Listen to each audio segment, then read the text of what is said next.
ഒരു ഭർത്താവിനെ സംബന്ധിച്ചിടത്തോളം അവരുടെ ജീവിതത്തിൽ ഏറ്റവും വലിയ ഖൈറ് സ്വാലിഹായ ഭാര്യയാണ് നബിയുനാ മുഹമ്മദ് മുസ്തഫ സല്ലല്ലാഹു അലൈഹി വസല്ലം. സ്വാലിഹത്തായ ഭാര്യ നമ്മുടെ ജീവിതത്തിൽ ഇല്ലെങ്കിൽ അത് വല്ലാത്ത പ്രയാസ, അത് വല്ലാത്ത പ്രതിസന്ധി. അള്ളാഹു ഈമാൻ നൽകട്ടെ, അള്ളാഹു കാത്തിരിക്കുമാറാവട്ടെ. നമ്മൾ പറയും ഉസ്താദേ 5 വണ്ടിയുണ്ട് ഉസ്താദേ, വലിയൊരു വണ്ടിയുണ്ട് ഉസ്താദേ, വലിയൊരു സ്വന്തമായിട്ട് 2 ടൂറിസ്റ്റ് ബസ്സൊക്കെ ഉണ്ട് ഉസ്താദേ, കച്ചവടം അൽഹംദുലില്ലാഹ് ലാഭമൊക്കെ ഉസ്താദേ. പക്ഷേ എത്ര ലാഭം ഉണ്ടെങ്കിലും വീട്ടിൽ സമാധാനം ഇല്ലെങ്കിൽ അതിന്റെ പ്രിയപ്പെട്ടവരെ വല്ലാത്ത പ്രയാസം. അള്ളാഹു ഈമാൻ നൽകുമാറാവട്ടെ, അള്ളാഹു കാത്തിരിക്കുമാറാവട്ടെ.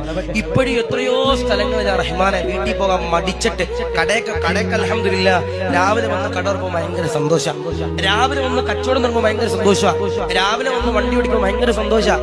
കച്ചവടമൊക്കെ ചെയ്ത് ഉച്ചയ്ക്ക് ലാഭമൊക്കെ നോക്കി, വൈകുന്നേരം ലാഭമൊക്കെ നോക്കി, ഇശാകുമ്പോൾ കട കൊണ്ടിടക്കും ഭയങ്കര സങ്കടം. കാരണം എന്ത്, അടച്ചോനെ വീട്ടിലോട്ടല്ലേ പോണ്ടേ, വീട്ടിൽ പോയി സമാധാനം ഉണ്ടാവില്ല എന്ന് പറയുന്ന ചില ആളുകളുണ്ട്.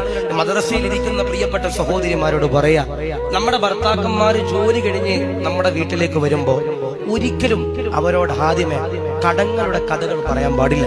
ഭർത്താക്കന്മാര് അല്ലേ തന്നെ ഒരു പ്രഷർ അടിച്ചിട്ടായിരിക്കും വരിക, ഒരെന്തെങ്കിലും ചിലപ്പോൾ പെട്ടെന്ന് ഒറ്റയടിയായിരിക്കും ഭാര്യ തീർന്നു പോവാ, ജയിലിൽ പോയി കിടക്കേണ്ടി. അല്ലാഹു ഈമാൻ നൽകട്ടെ, അള്ളാഹു കാത്തിരിക്കുമാറാവട്ടെ. നമ്മൾ വീട്ടിൽ വരുന്ന സമയത്ത് ഭാര്യ വന്നിട്ട് പറയാ, അച്ഛാ ഇവിടെ എന്തെങ്കിലും വിളിച്ചാൽ മതി, അൽഹംദുലില്ലാഹ് വിളിച്ചിട്ട് ഇങ്ങനെ പറയും, ഇവിടെ EMI ഉണ്ടായിരുന്നു, അയൽക്കൂട്ടത്തിൽ പൈസ എടുക്കണായിരുന്നു, ലോൺ ഉണ്ടായിരുന്നു, അതിൻ്റെ ഇടയ്ക്ക് പറയും പള്ളിയിൽ സെക്രട്ടറി പിരിക്കാൻ വന്നായിരുന്നു, അതാണ് ഇതാണ് പള്ളിയുടെ ചെലവാണ് എന്ന് പറയുമ്പോൾ പെട്ടെന്ന് അങ്ങോട്ട് എന്ത് ചെയ്യാൻ പാടില്ല, പറയാൻ പാടില്ല.